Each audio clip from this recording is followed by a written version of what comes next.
Good morning my dear students. कैसे हो आप लोग? अच्छे हो ना? मुझे पता ही है कि आप लोग बहुत अच्छे ही होंगे। और क्यों, पढ़ाई भी अच्छे से हो रही है ना? आप लोग ठीक से पढ़ तो रहे हो ना? Very good. ऐसे ही पढ़ाई करते रहिएगा और ऐसे ही जो पाठ है उसे समझते रहिएगा। तो चलो आज हम लोग बढ़ते हैं हमारी पढ़ाई की तरफ। तो जो हमारा लास्ट लेक्चर हुआ था, इसमें हम लोगों ने सारे जहां से अच्छा, ये जो हमारा पहला पार्ट है, जो हमारी पहली कविता है, वो देखी थी, जो लिखी थी सर मोहम्मद इकबाल इन्होंने।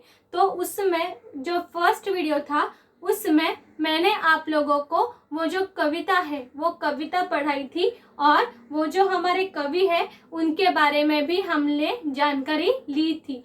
आज जो लेक्चर है इसमें हम लोग पेज नंबर 4 पर जो इस कविता के जो क्वेश्चन आंसर है वो देखने वाले हैं।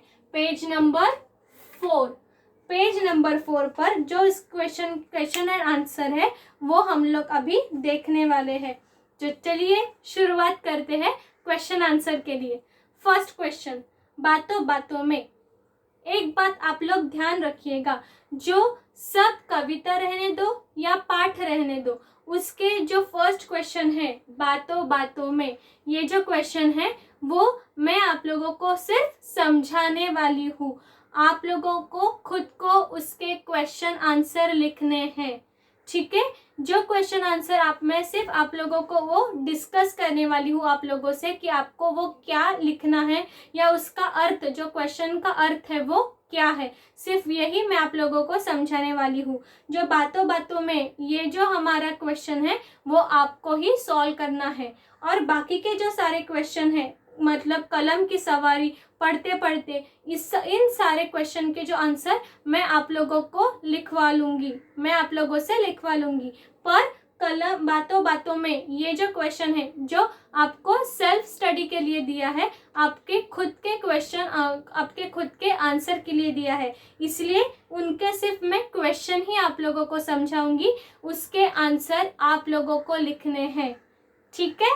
करें शुरुआत। चलो बातों बातों में पहला क्वेश्चन, आपके अनुसार आजादी क्या है? देखिए हम लोगों ने अभी आजादी के बारे में ही पढ़ा, सारे जहां से अच्छा, ये जो हमारी कविता थी, इसमें हम लोगों ने आजादी के बारे में ही पढ़ा। तो आपको क्या लगता है कि आपके अनुसार आजादी क्या है? आपके अनुसार, आपके मन से, मतलब आपको क्या लगता है कि आजादी किसे कहते हैं? तो आपके अनुसार आजादी क्या है वो आपको इस प्रश्न में लिखना है। दूसरा प्रश्न, सारे जहां से अच्छा कविता पढ़ते समय आपके मन में क्या विचार आए? देखो हम लोगों ने तो ये कविता पढ़ी, सारे जहां से अच्छा हिंदोस्तां हमारा, ये जो कविता हम लोगों ने पढ़ी, वो कविता जब आप पढ़ रहे थे तब आपके मन में इस कविता को लेकर क्या विचार आए, ये आप लोगों को इसमें लिखना है कि वो जो कविता है वो पढ़ते समय आपको क्या विचार आए, वो इसमें हम लोगों को लिखने हैं, ठीक है? नेक्स्ट, कवि इकबाल ने यह कविता किस समय लिखी और क्यों? ये जो कविता है सारे जहां से अच्छा, इसके जो कवि है कवि इकबाल, इन्होंने ये कविता कब लिखी है और क्यों? किस समय, मतलब किस समय में उन्होंने वो कविता लिखी है और क्यों लिखी है, ये आप लोगों को लिखना है। ये जो थर्ड क्वेश्चन है उसका आंसर, जो आप ये पहला वाला वीडियो स्टार्ट करने से पहले मैंने जो आप लोगों को कविता के बारे में छोटा सा इंट्रोडक्शन दिया था, इसमें इस क्वेश्चन का आंसर है। अगर आपने वो जो वीडियो है वो ठीक से सुना होगा, आपने वो ठीक से वहाँ पे जो है वो पढ़ाई की होगी, तो आपको इस क्वेश्चन का आंसर जरूर मिलेगा, ठीक है? आगे, क्या यह कविता आज भी उतनी ही सार्थक है? पक्ष विपक्ष में अपने विचार लिखिए। क्या आपको ये जो कविता है वो तो आजादी के पहले लिखी थी, आपको क्या लगता है कि आजादी मिलने के इतने सालों के बाद भी ये जो कविता है वो इतनी भी सार्थक है? क्या इतनी भी वो आज भी इम्पोर्टेंट है, इतनी भी महत्वपूर्ण है हमारे लिए? आप लोगों को इसमें पक्ष विपक्ष करना है। पक्ष विपक्ष मतलब क्या? अगर आपको लगता है कि हाँ ये आज भी उतनी ही सार्थक है कविता, तो क्यों सार्थक है ये लिखना है। और अगर आपको लगता है कि ये कविता सार्थक नहीं है, तो आप क्यों नहीं है सार्थक ये भी आपको इसमें लिखना है। ठीक है, चलो आगे। स्वतंत्रता संग्राम का कौन सा पहलू आपको सबसे ज्यादा प्रभावित करता है। देखो 1947 में जब हम लोगों को आज़ादी मिली, तब आज़ादी मिलने से पहले हम लोगों ने एक स्वतंत्रता संग्राम किया था, जिसके बारे में आप लोगों ने हिस्ट्री में जरूर पढ़ा होगा। तो वो जो स्वतंत्रता संग्राम हुआ था, उसमें से जो कई पहलू थे, उस कई पहलू के लिए आप वो उसमें से जो पहलू है उसमें वो सबसे ज्यादा आपको कौन सा पहलू जो है वो प्रभावित करता है। जैसे भारत छोड़ो आंदोलन, असहकार सहयोग आंदोलन इत्यादि। मतलब जो स्वतंत्रता के पूर्व स्वतंत्रता को जीतने के लिए या स्वतंत्र बनने के लिए जो अलग अलग आंदोलन हुए, उसमें से आप लोगों को कौन से आंदोलन अच्छे लगते हैं या आपको कौन से आंदोलन जो है वो प्रभावित करते हैं, इसके बारे में आप लोगों को इस प्रश्न में लिखना है। ठीक है, चले आगे। यहाँ तक ये जो 5 क्वेश्चन है आपको समझ में आ गए। आपको क्या लिखने हैं इसमें, वो जो क्वेश्चन के आंसर है वो आपको खुद ही लिखने हैं, और खुद लिखने के बाद मुझे वो फोटो जो है वो फोटोज सेंड करने हैं, तो मैं आप लोगों को वो चेक करके बताऊंगी कि आपने कुछ मिस्टेक तो नहीं की है। ठीक है, अगले प्रश्न के ओर जाए। चलो, कलम की सवारी। अभी कलम की सवारी देखते हैं। कविता की अधूरी पंक्तियां पूरी करो। आपको जो कविता दी गई है उसकी अधूरी पंक्तियां आपको यहाँ पे देखो, यहाँ पे आप लोगों को कुछ फिलिंग द ब्लैंक्स दिए हुए हैं, वो आप लोगों को पूरे करने हैं कविता को देखकर। ठीक है, डैश है हम, डैश है हिंदोसता हमारा। अभी इसका आंसर क्या आएगा, डैश है हम, डैश है हिंदोसता हमारा।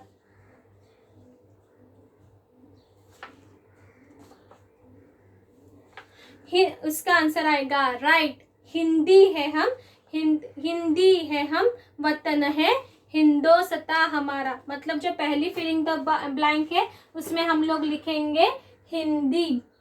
पहली जो फिलिंग द ब्लैंक है उसमें हम लोग लिखेंगे हिंदी, हिंदी है हम, वतन है हिंदोसता हमारा। और जो दूसरा वही उसमें ही जो दूसरी फिलिंग द ब्लैंक्स है उसमें हम लोग लिखेंगे वतन, इसमें हम लोग लिखेंगे वतन। हिंदी है हम, वतन है हिंदोसता हमारा। ये पहली फिलिंग द ब्लैंक्स जो आप लोगों को मैंने बताई। दूसरी, कुछ बातें हैं कि डैश मिटती नहीं हमारी। क्या है इसका आंसर, कुछ बातें हैं कि हस्ती मिटती नहीं हमारी। ये जो सेकंड फिलिंग द ब्लैंक है उसका आंसर आएगा हस्ती। जो सेकंड फिलिंग द ब्लैंक है उसका आंसर आएगा हस्ती। कुछ बातें हैं कि हस्ती मिटती नहीं हमारी। ठीक है, आगे। सदियों रहा है डैश दौर ए जमा हमारा।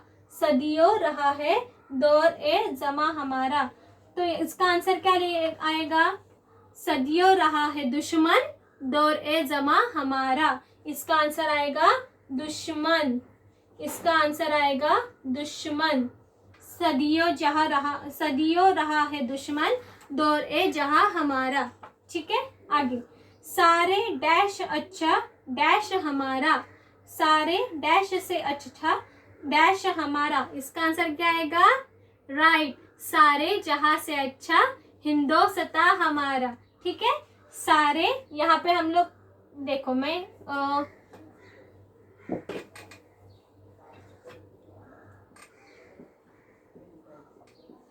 मैं ये जो फोर्थ का आंसर है वो यहाँ पे लिख रही हूँ। सारे जहां से सारे पहले का आंसर आएगा जहां, सारे जहां से अच्छा हिंदोसता हमारा। सारे जहां से अच्छा हिंदोसता, हिंदोसता।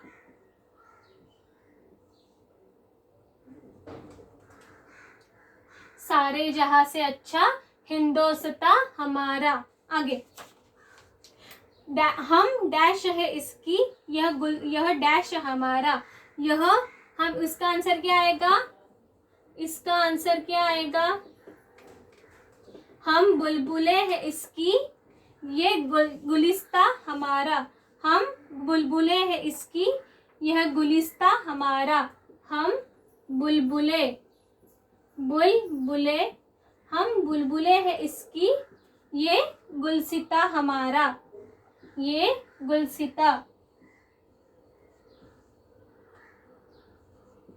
या गुलिस्ता हमारा, सॉरी माय मिस्टेक, ये गुलिस्ता हमारा, हम बुलबुले है इसकी, हम बुलबुले है इसकी, ये गुलिस्ता हमारा। ये हो गए हमारे फिलिंग द ब्लैंक्स के क्वेश्चन एंड आंसर। ठीक है, चलो अभी हम लोग आगे बढ़ते हैं, अगले प्रश्न के ऊपर तरफ हम लोग बढ़ते हैं। अगला प्रश्न क्या है, कवि ने किसे सारे दुनिया से अच्छा कहा है और क्यों। ये जो कवि है वो कवि ने किसे सारे जहां से अच्छा कहा है और क्यों कहा है, इसका आंसर हम लोगों को लिखना है। तो मैं ये क्वेश्चन का आंसर आपको पढ़कर सुना रही हूँ, वो आप लोग ध्यान से सुनिएगा। और हाँ, एक सबसे इम्पोर्टेंट बात मैं आप लोगों को बोलना भूल गई, ये अभी के कलम की सवारी और पढ़ते पढ़ते ये जो दो आप लोगों को क्वेश्चन पूछे गए हैं, इसके आधार पर जो क्वेश्चन पूछे गए हैं, इसकी आंसर की मैंने आप लोगों को पीडीएफ में भेजी है। वो पीडीएफ की जो आंसर क्वेश्चन एंड आंसर है वो आप लोग देखिएगा और वही आंसर आपके नोटबुक में कॉपी कीजिएगा और वो कॉपी करने के बाद मुझे भेजिएगा, तो मैं उसे ठीक से देखूंगी और कहीं पे गलतियां तो नहीं की है, ये मैं आप लोगों को बताऊंगी। ठीक है, मैं पढ़ूं आंसर, सुनिएगा ठीक से। कवि ने हिंदुस्तान को सारे विश्व से अच्छा कहा है क्योंकि उनका मानना है कि हिंदुस्तान की अपनी विशेषताएं हैं जो उसे अन्यों से अलग करती है। कवि ने क्या कहा है कि कवि ने हिंदुस्तान को सारे विश्व से अच्छा कहा है। क्यों अच्छा कहा है? क्योंकि हिंदुस्तान की अपनी ही खुद की कुछ विशेषता है और वो विशेषता ऐसी है जो उसे बाकी लोगों से अलग बनाती है। यहाँ के निवासियों का स्वभाव मधुर है। यहाँ की प्राकृतिक सुंदरता अतुलनीय है। जो यहाँ पे रहते हैं लोग, उनका जो स्वभाव है, उनका स्वभाव जो है वो मधुर है। और इतना ही नहीं, यहाँ पे प्राकृतिक सुंदरता भी हम लोगों को कई पाई जाती है। हिंदुस्तान अनेकता में एकता का सुंदरतम उदाहरण है और हिंदुस्तान जो है वो अनेकता में एकता, इसका एक सुंदरतम उदाहरण है। अलग अलग धर्मों के लोग मिलजुल कर रहते हैं और हिंदुस्तान में एक ही धर्म के नहीं तो अलग अलग धर्म के जो लोग हैं वो एकत्रित रहते हैं। हिंदुस्तान पर कई शासकों ने शासन किया है। वह कई वर्षों तक परतंत्र रहा है, पर फिर भी उसका अस्तित्व कायम है। और इतना ही नहीं कि हिंदुस्तान में अनेक जो शासक है, उन शासकों ने अपना जो शासन है उस हिंदुस्तान पे किया है, पर इतना सब होने के बावजूद भी वो जो हिंदुस्तान था वो परतंत्र में भी था। पर इतना सब होने के बावजूद भी आज हमारा देश जो है वो स्वतंत्र है।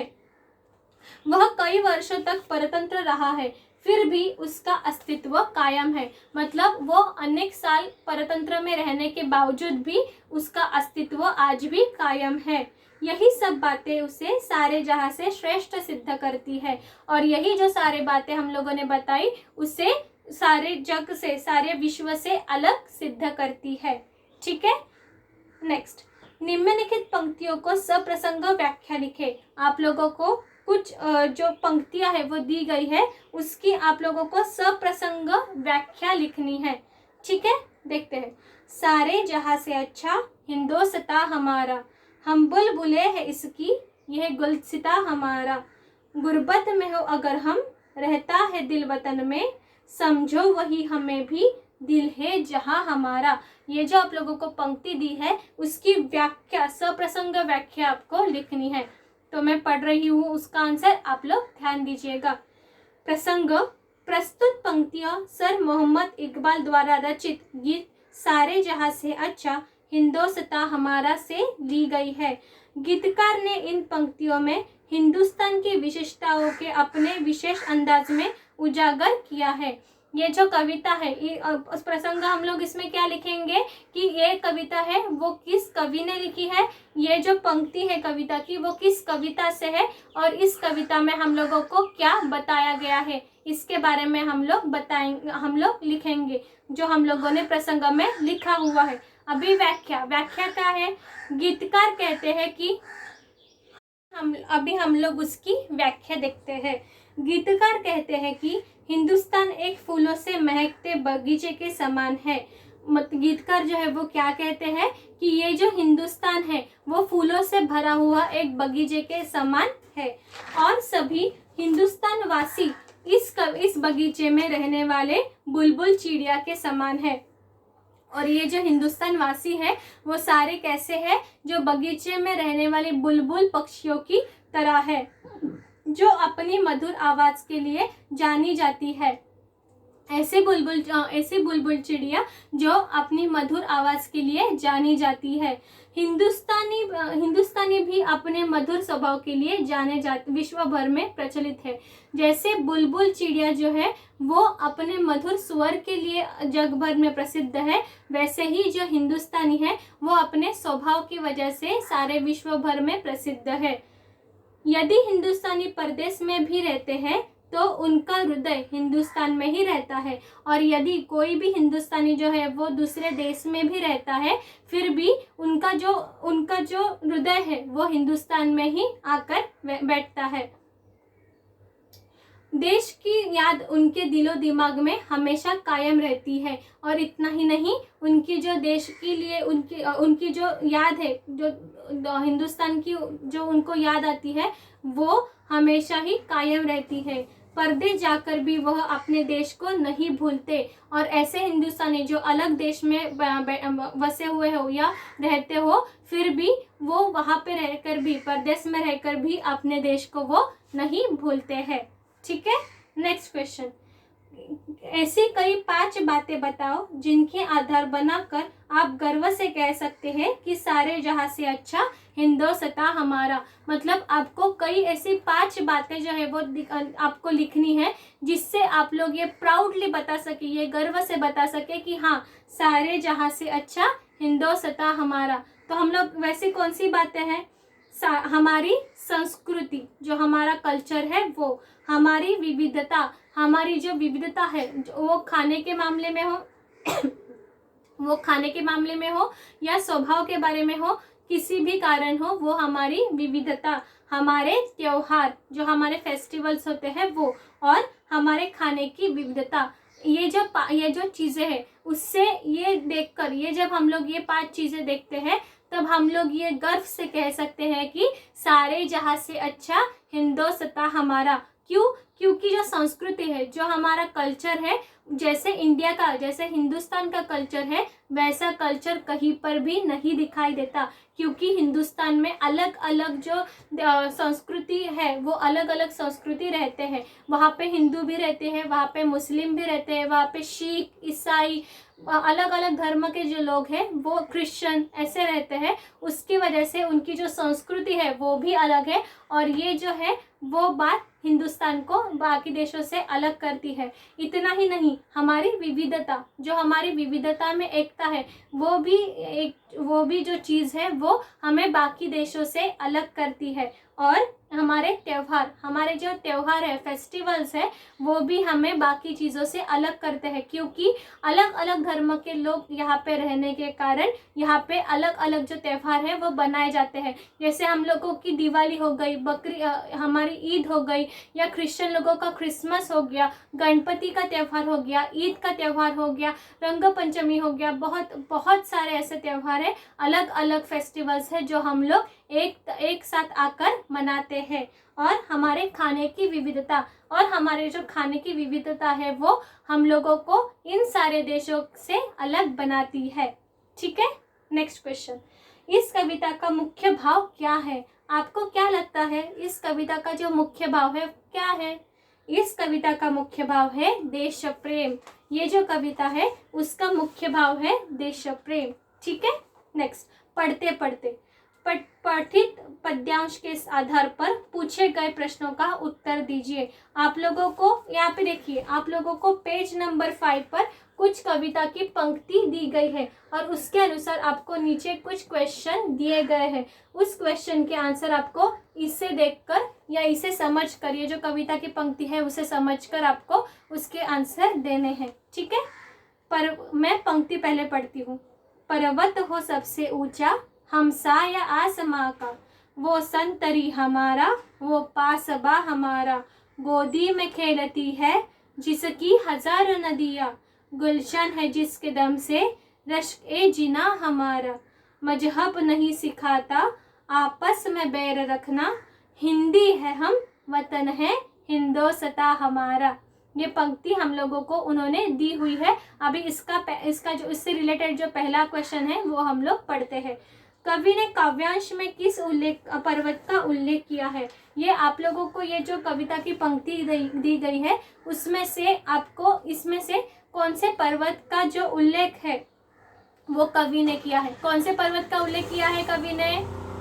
राइट, कवि ने हिमालय पर्वत का जो है वो उल्लेख किया है। हिमालय पर्वत जो है उसका, इस पर्वत का उल्लेख कवि ने किया है।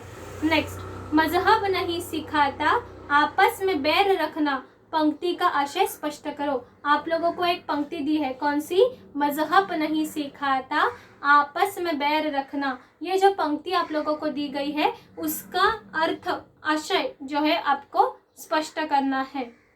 हिंदुस्तान में अलग अलग धर्मों के लोग मिलजुल कर रहते हैं। हमारे हिंदुस्तान में अलग अलग जो मजहब है, जो धर्म है, उसके लोग एकत्रित रहते हैं, एक साथ मिलजुल कर रहते हैं, जिससे सिद्ध होता है कि धर्म किसी को आपस में ईर्ष्या द्वेष रखने का संदेश नहीं देता। और ये जो लोग एक साथ, अलग अलग धर्मों के जो लोग एक साथ हिंदुस्तान में रहते हैं, इससे ये बात सिद्ध होती है कि कोई भी धर्म हमें ये नहीं सिखाता कि आप लोग एक दूसरे से ईर्ष्या रखो, एक दूसरे का द्वेष रखो। ये संदेश, ये मैसेज कोई भी नहीं देता, कोई भी धर्म नहीं देता। आप तो आपसी भाईचारे, प्रेम, सौहार्द बनाए रखने की सीख देता है। और ये जो है वो जो धर्म होते हैं हमारे, वो ये क्या सीख देता है कि हम लोग एक दूसरे से भाईचारा रखें, हम लोग एक दूसरे के साथ प्रेम से पेश आए और एक दूसरे को हम लोग एक साथ चले। हिंदुस्तान इसका साक्षात उदाहरण है और हिंदुस्तान जो है वो इस बात का साक्षात उदाहरण है। क्यों? क्योंकि यहाँ पे अलग अलग धर्म के जो लोग हैं वो एक साथ रहते हैं, इसीलिए। ठीक है, नेक्स्ट क्वेश्चन। उपयुक्त काव्य पंक्ति द्वारा कवि के कौन से मनोभाव प्रकट हुए हैं? आप लोगों को ये जो पंक्ति दी है, कविता के कुछ लाइंस दी है, उससे कवि के कौन से मनोभाव, मतलब मन का कौन सा विचार आपको स्पष्ट होता है? तो उपयुक्त पंक्तियों के द्वारा कवि का देश प्रेम, देश गौरव, भाईचारा, आपसी प्रेम एवं एकता का संबंधी मनोभाव प्रकट हुए हैं।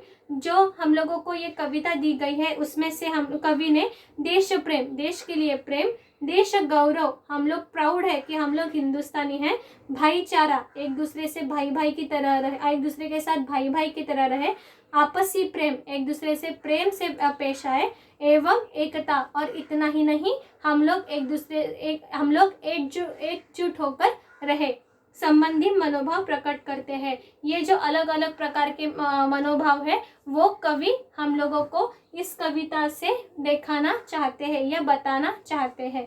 तो यहाँ पे हमारा जो फर्स्ट लेसन था, सारे जहाँ से अच्छा, ये जो लेसन था उसके क्वेश्चन एंड आंसर कंप्लीट हो चुके हैं। मैंने आप लोगों को पहले बताया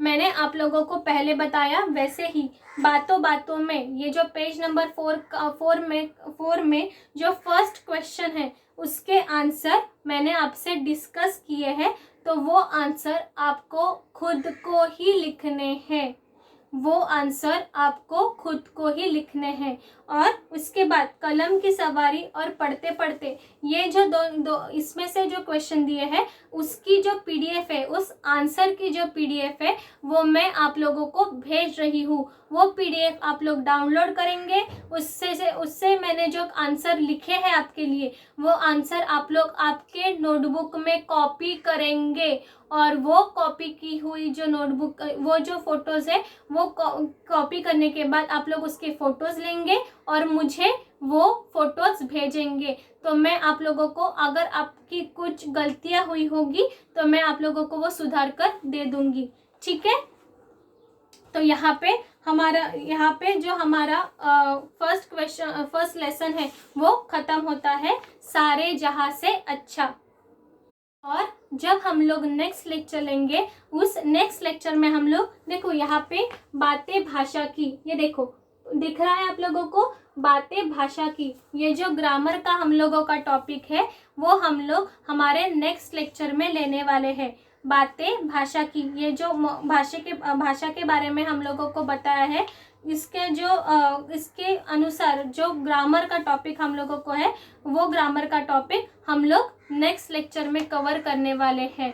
तो तब तक आप लोगों का होमवर्क यही है, जो मैंने आप लोगों को पीडीएफ भेजी है क्वेश्चन एंड आंसर की, वो कॉपी करके आप अपने नोटबुक में लिखेंगे, और वो जो फोटोज़ है आप लोग लिखने के बाद वो फ़ोटो निकालेंगे और वो मुझे भेजेंगे। तो मैं आप लोगों को, अगर कोई गलतियाँ हुई होगी आपसे तो मैं वो सुधार कर आपको दे दूँगी, ठीक है।